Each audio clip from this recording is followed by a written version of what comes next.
Cênara Bravanel, já ouviu falar desse nome? E que tal Silvio Santos? Empresário e animador de programa, Silvio ficou conhecido por sua longa trajetória e contribuição para a comunicação no rádio, na TV e, por que não dizer, no entretenimento do povo brasileiro. Nesse episódio eu vou te contar mais sobre o famoso Silvio Santos. Eu sou Samila Oliveira e esse é o Sobretudo.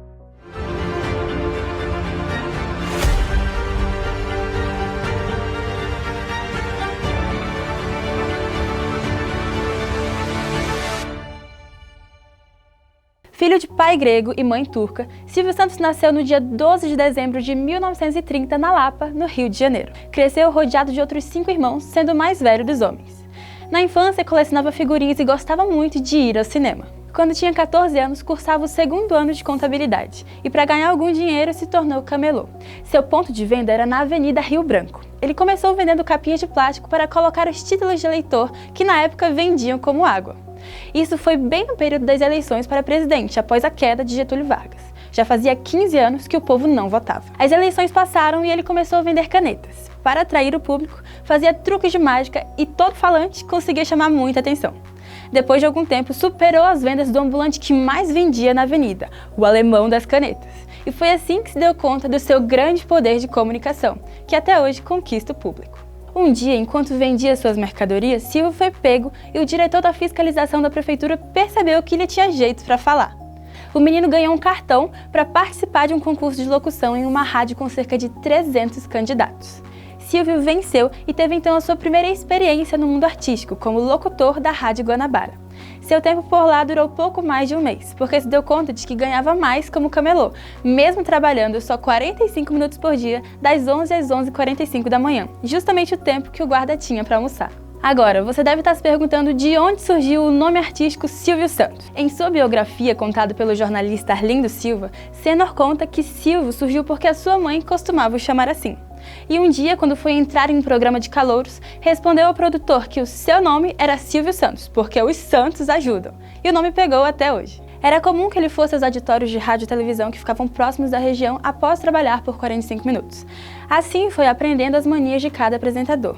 Diz que até hoje o seu jeito de bate-papo com o auditório é o mesmo de Heber Boscoli e o jeito de falar o mesmo de César de Alencar. Quando atingiu a maioridade e teve que servir ao exército, Silvio foi um paraquedista muito bem elogiado, inclusive. Aos domingos recebia folga e ia trabalhar na rádio. Assim, fez vários contatos e quando terminou seu tempo de serviço, já tinha uma carreira encaminhada, passando pelas rádios Mauá, Tupi, Continental e Nacional. A história é longa, mas ele foi parar em São Paulo no mesmo período em que conseguiu seu primeiro emprego como locutor. Silvio também foi artista de circo e recebeu o apelido de Peru que Fala, só porque ficava todo vermelho e envergonhado quando se dirigia ao público. Seu espírito de homem de negócios tomou forma quando se tornou corretor de anúncios de um serviço de alto-falantes das barcas que levavam as pessoas até Niterói, no Rio. A partir daí, só vieram mais e mais empresas com seu nome. Hoje, o Grupo Silvio Santos possui cerca de 38 empresas e a fortuna de Cênor foi avaliada em 1,63 bilhão de reais em 2022. Famoso pelo programa Silvio Santos, que inicialmente era transmitido pela TV Globo, Silvio conduzia um show de calouros em que pessoas comuns poderiam participar e mostrar seus talentos. Com o passar dos anos e após a sua saída da Globo em 1963, o programa foi ganhando novos formatos e quadros, até que passou a ser exibido no SBT. Por falar em SBT, foi no dia 19 de agosto de 1981 que o Sistema Brasileiro de Televisão, o SBT, foi ao ar pela primeira vez. A transmissão exibiu a cerimônia de assinatura do contrato da emissora no auditório do Ministério das Comunicações, em Brasília.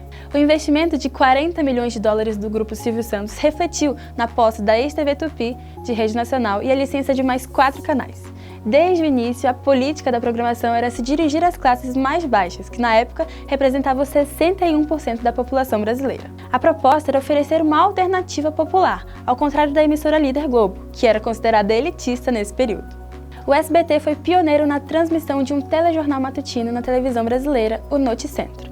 Também foi a primeira emissora a exibir desenhos animados para a criançada com o objetivo de prender os adultos para o restante da programação, e as outras emissoras forneciam programas femininos no período da manhã. O SBT chegou a exibir 8 horas por dia do desenho do Palhaço Bozo, que ficou no ar por 7 anos na emissora. O método ficou conhecido como Sistema Bozo de televisão, um trocadilho com a sigla da rede feita por alguns colunistas bem-humorados da época. Mas você sabia que até na política Silvio Santos tentou ingressar? Foi na década de 1980 que ele se candidatou para ser presidente da República. Na época, concorreu com Fernando Collor, Lula, Paulo Maluf e Leonel Brizola. Mesma época que fundou em 1988 o Partido Municipalista Brasileiro, que hoje foi extinto.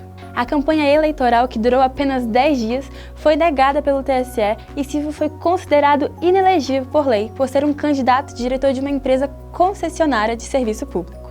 Silvio também tentou candidatura para ser governador do estado de São Paulo, mas isso igualmente não deu certo.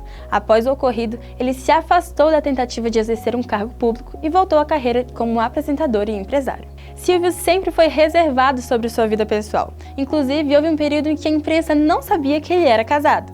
Silvio teve seu primeiro casamento com Maria Aparecida Vieira Bravanel, com a qual permaneceu por 15 anos. Eles tiveram a primogênita, Cíntia Bravanel, e adotaram Silvia. Maria faleceu de câncer aos 39 anos, em abril de 1977. Um ano depois, seu segundo casamento foi com a escritora Iris Abravanel, com quem está até hoje. O casal teve 4 filhas, Daniela, Patrícia, Rebeca e Renata Abravanel. Hoje, Silvio Santos está com 92 anos de idade e afastado dos palcos do SBT desde o segundo semestre do ano passado. A sua filha, Patrícia Abravanel, assumiu seu programa, mas Silvio ainda faz aparições em alguns quadros específicos. Esse foi o Sobretudo de hoje. No próximo episódio falaremos sobre quem é Faustão e o impacto dele na televisão brasileira. Eu fico por aqui. Até mais!